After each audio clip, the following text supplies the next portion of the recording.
Welcome back to another vlog of Sauti Mahendru. Friends, उम्मीद करती हूँ आप सब सही होंगे। मेरे कपड़े निकलवा दो। आज फाइनली मैं हिम्मत करके ऑफिस गई थी।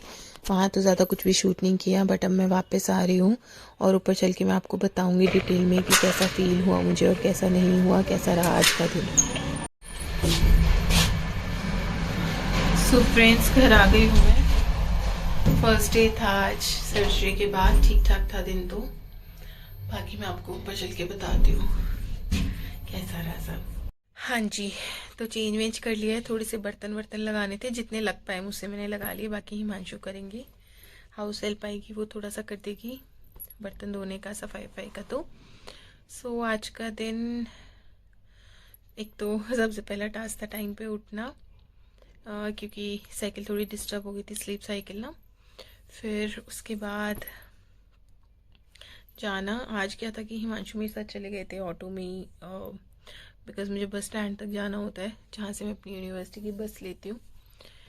एंड उसके बाद मेरे को जहाँ बस उतारती है, मतलब कैंपस में ही, वहाँ से मेरे कलीग है कश्यप, आपने देखा भी होगा कई व्लॉग्स में, वो मुझे आ गए थे लेने। तो वहाँ से मैं अपने डिपार्टमेंट तक उनके साथ गई बाइक पे बैठ के। तो चलना नहीं पड़ा ज़्यादा आज, एटलीस्ट। पूरे दिन बैठने में कमर तो बहुत एक्सट्रीमली पेन कर रही है। तो फिर वापसी में अगेन मैं ऑटो में आई, मतलब बस से उतर के ऑटो में आई। तो थोड़ा थोड़ा जितना काम हो रहा है उतना कर पा रही हूँ, जितना नहीं हो रहा अभी मैं छोड़ दे रही हूँ, जितना समेटा जा रहा है समेट रही हूँ। तो मैं सबको यही सजेस्ट करना चाहूँगी, अगर आपकी भी ऐसे सर्जरी हुई है तो अगर आपसे नहीं हो पा रहा है तो मत करिए। मेरे से मैनेज हो पा रहा है, जितना नहीं होगा तो फिर मैं बीच में दोबारा छुट्टी ले लूँगी। तो ज़्यादा रिस्क मत लीजिए। एंड टफ़ तो रहेगा, बिकॉज अभी पैरों में पेन हो रहा है, कमर में बहुत पेन हो रहा है, स्ट्रेच आ रहा है थोड़ा सा। बट ठीक है, बाहर इतने दिनों बाद गई हूँ तो वो तो वैसे भी लगना है। आज सुबह बड़ा फ़नी हुआ कि, क्योंकि इतने दिनों बाद बाहर निकलना था सुबह सुबह, मुझे यही नहीं पता था कि कितनी ठंड होने वाली है कितनी नहीं। तो मैं हिमांशु से पूछ रही थी मुझे क्या पहनना चाहिए, कितनी लेयरिंग करनी चाहिए। So that was also very funny. Because temperature आप चेक कर लो, बट उसका परसेप्शन अलग होता है ना, कितना फील हो रहा है, कितनी ठंड है या फिर धूप हो जाएगी, क्या चल रहा है, वो तो मुझे पता ही नहीं था। इतना फ़नी था। फिर उसके बाद आप में से बहुत सारे लोगों को पता ही होगा, कल एनिवर्सरी थी हमारी एंड सेलिब्रेट तो नहीं किया। एक तो वैसे ही मूड ऑफ था, बहुत सारे रीज़न हैं उसके कि कि जो भी है अभी, आई थिंक मैं कंफर्टेबल नहीं हूँ बताना। तो फिर उसके बाद टेंशन का माहौल हो गया था थोड़ा। शुभम की तबीयत ख़राब हो गई थी तो वो हॉस्पिटलाइज है, उसके सारे टेस्ट वेस्ट हो रहे हैं। एंड उसके बाद आज बाबा की तबीयत ख़राब हो गई, बाबा भी हॉस्पिटलाइज है। परसों, मतलब अभी आपने लास्ट व्लॉग में देखा होगा, ठीक थे, मिल के भी आए थे, दोनों ही ठीक थे। बाकी आई होप जो भी टेस्ट वगैरह हो रहे हैं दोनों के वो सब नॉर्मल आए, ठीक है। बेकार में इतनी टेंशन हो गई। And that's all. मैंने सोचा कि मुझे आप लोगों को अपडेट दे देना चाहिए कि कैसा रहा आज का दिन, कैसा नहीं रहा। अब मैं रेस्ट करूँगी, आप लोगों को दिख ही रहा होगा तकिया वकिया लगा के मैं बैठ गई हूँ, बिकॉज बिल्कुल मूव नहीं हो जा रहा, पैर सीधा करके बैठ गई हूँ मैं। कल संडे है तो ये चीज़ अच्छी हो गई, मतलब गैप मिल जाएगा। मंडे को होपफुली, मतलब 99% है जाऊँगी मैं। बट अगेन मैं सबसे ये बोलना चाहूँगी कि अगर आपकी भी ऐसी कोई सर्जरी हुई है, डोंट टेक रिस्क। अगर नहीं हो पा रहा तो मत जाइए, थोड़ा और रेस्ट करिए। मैं भी जितना मेरा बॉडी अलाउ करेगी उतना ही करूँगी, अदरवाइज़ मैं फिर थोड़े थोड़े दिन का रेस्ट, जैसा भी बॉडी की नीड लगेगी वैसा मैं कर लूँगी। उसके अलावा एनिवर्सरी के था हमारा सेलिब्रेट, तो हमने नहीं किया ना, मैंने कुछ व्लॉग किया कुछ, मतलब मैं घर पे ही थी। हिमांशु तो ऑफिस गए थे, मैं घर पे थी, रेस्ट कर रही थी, क्योंकि मम्मी के घर से आने के बाद काफ़ी थक गई थी और पैर में कमर में पेन था, नहीं हिम्मत हुई जाने की। तो हिमांशु ने कहा आप रेस्ट करो एक और दिन, तो मैं रेस्ट ही कर रही थी। वो गए थे ऑफिस। बट मैंने फिर सोचा कि 1000+ की फैमिली हो गई है, ऑलमोस्ट 1100 हो गए हैं, ऑलमोस्ट नहीं, शायद आज हो गए हैं 1100।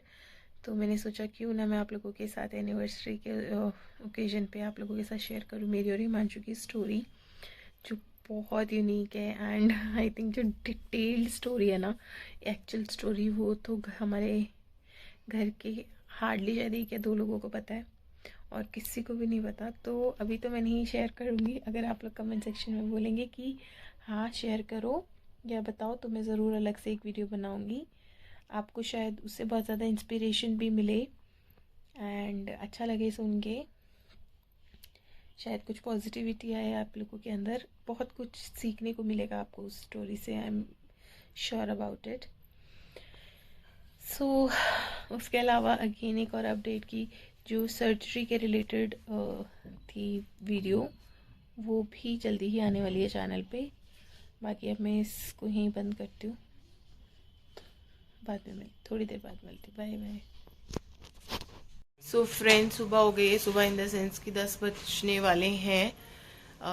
सो रही थी मैं, रेस्ट कर रही थी। हिमांशु बाहर का थोड़ा सा काम कर आए हैं, थोड़ा थोड़ा हम दोनों मिलके समेट रहे हैं। हिमांशु बना रहे हैं चाय और मैं सोच रही हूँ मैं ब्रेड ऑमलेट बना लेती हूँ, क्योंकि एग तो मुझे वैसे भी ज़्यादा खाना है। थोड़े से बॉइल्ड एग खा लेंगे एंड उसके बाद देखते हैं, आपको बताते रहेंगे। शायद हमें कहीं जाना है, बट अगर जाएंगे तो बता देंगे।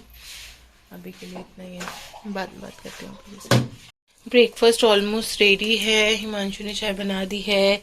और अच्छा हाँ, मुझे एक बात याद आई कि ना, मेरी जो कज़न है ना सुरभि, वो बोल रही थी कि बहन नॉन स्टिक वगैरह मत ही यूज़ किया कर, बहुत ही मतलब इसमें से प्लास्टिक रिलीज होती है, कैंसरस होता है। तो अभी तो खैर ये नॉन स्टिक मैंने न्यू मंगाया है, तो मैं भी ना आयरन कास्टिंग पे ही अब सब ट्रांसफ़र होने वाली है। आप लोग भी बताइएगा, आप लोगों को भी ऐसी कोई इन्फॉर्मेशन है। कल परसों भी मुझे कुछ वीडियो भेज रही थी कि बहन रहने दे, मत यूज़ किया कर, आयरन कास्ट यूज़ किया कर। वैसे तो तवा हमने पूरा आयरन कास्ट का मंगा लिया है ऑलरेडी। पहले तो हम नॉन स्टिक में ही मैं रोटी वगैरह बना ले रही थी, बट अब ना ये नॉन स्टिक कढ़ाई वढ़ाई सब खत्म करूंगी मैं धीरे धीरे, यूज़ कर करके। जैसी खराब होती जाएगी सब आयरन का ही लेके आने वाली हूँ मैं।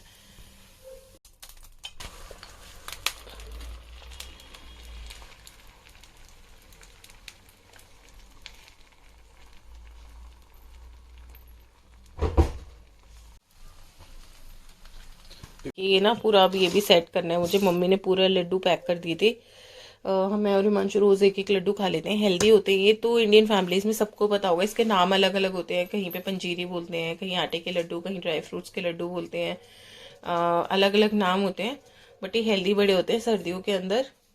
और स्पेशली जब जैसे सर्जरी वगैरह हुई है उसके बाद मुझे डॉक्टर ने भी बोला ड्राई फ्रूट्स वगैरह खाने के लिए। वैसे तो खाए नहीं जाते, वैसे तो वो भी है रखे हुए, भिगो के खाती हूँ, बट ये लड्डू खाने बड़े हेल्दी होते हैं। बस अब इनकी इसकी ना जगह बनानी है मुझे, एंड ऑफ कोर्स हैवी है, तो अभी हिमांशु आएंगे तो उन्हीं के साथ कुछ करती हूँ।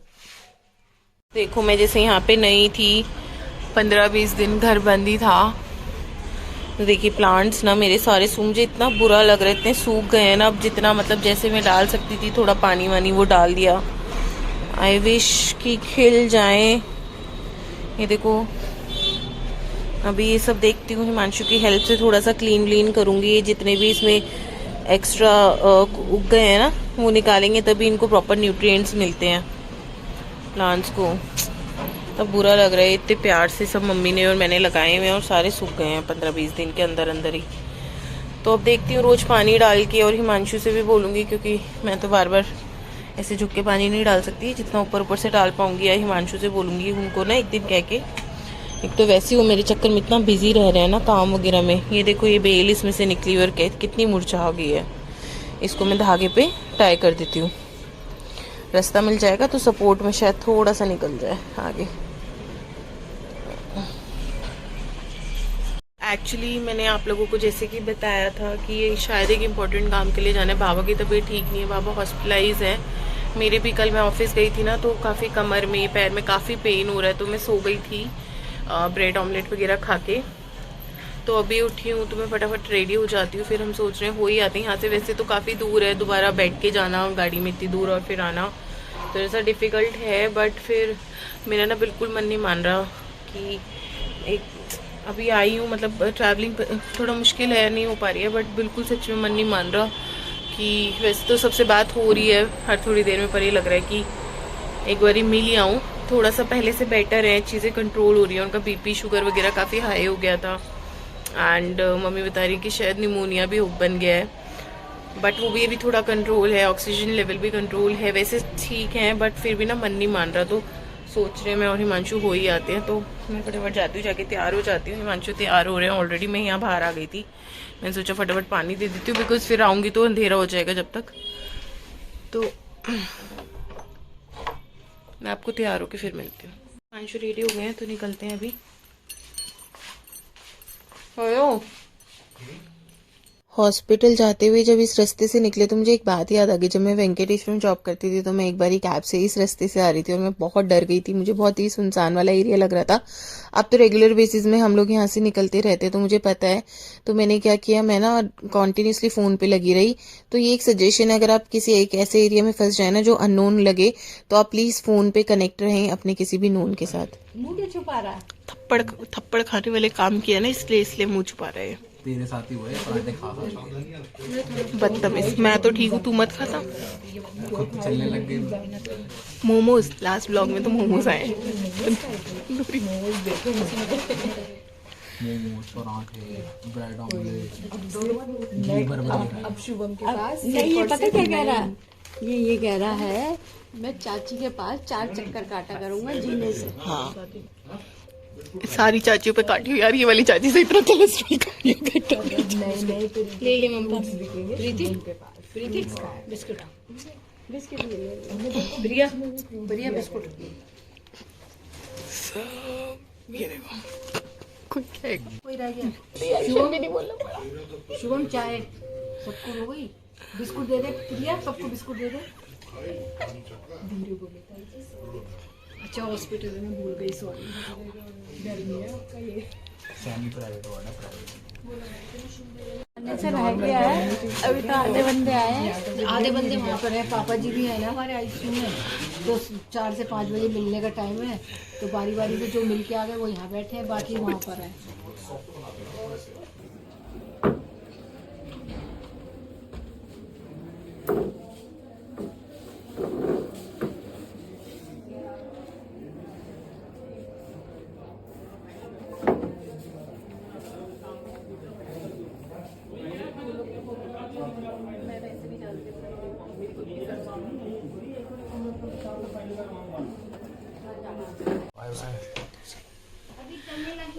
ठीक है ना? अब ठीक है, सबको बता दे, टेंशन की बात नहीं है ना कोई भी, सब नॉर्मल आ रहा है ना? चल ठीक है, बाय। हेलो फ्रेंड्स, एंड घर आ गए हैं। एंड ऑफ कोर्स थोड़ा लेट हो गए हैं बिकॉज थोड़ा सा दूर था, जैसे कि आप लोगों को बताया ही था। अभी शुभम तो काफ़ी बेटर है, मोस्टली कल तक डिस्चार्ज हो जाएगा। रिपोर्ट्स लगभग सब ठीक आए हैं, 1-2 रिपोर्ट्स जो नहीं है ठीक, उस पर वर्क करना पड़ेगा और एक और डॉक्टर को दिखाना है, वो डिस्चार्ज होने के बाद होगा। बाबा भी काफ़ी मतलब स्टेबल हैं पहले से, सब कम हो रहे हैं सारी वैल्यूज़ ना, विद इन नॉर्मल लिमिट्स आ रही हैं। तो वो थोड़ी वो थी। वैसे तो सबने घर में सब ने ही मना किया था कि मता मता मता, बट ये था एक बारी मैंने और हिमांशु ने बाबा को देख लिया, मिल लिया ना, तो बाबा भी खुश हो गए, हमारे को भी थोड़ी सी तसल्ली हो गई। आईसीयू टाइम पे एकदम ठीक टाइम पे पहुंच गए थे हम लोग, सब लोग आए हुए थे घर वाले, तो फिर सबसे मिल भी लिए। तो बस यही अपडेट देना था। अभी पहले से बेटर है, बट आप लोग प्रे करिएगा कि दोनों ही और ज़्यादा स्टेबल हो जाएं और ज़्यादा अच्छे से हो जाए, क्योंकि निमोनिया है वो तो धीरे धीरे ठीक होगा, प्लस एज फैक्टर भी होता ही है ना बाबा का। तो आप लोग प्रे करिएगा प्लीज़। एंड मेरा भी अब मैं सिर्फ रेस्ट करूँगी, बहुत कमर और पैर इतना ज़्यादा दर्द कर रहा है, मैं आप लोगों को बता नहीं सकती हूँ। तो मैं अब रेस्ट करने वाली हूँ पूरा बेड पे। अभी से मैं लेट गई हूँ, बस अब मैं लेट जाऊँगी। नींद तो नहीं आ रही है क्योंकि संडे को सुबह से मैं वैसे तो रेस्ट ही कर रही थी, क्योंकि कल गई थी तो थक गई थी। अब अगेन कल जाना है ना, तो इसलिए रेस्ट कर लेती हूँ।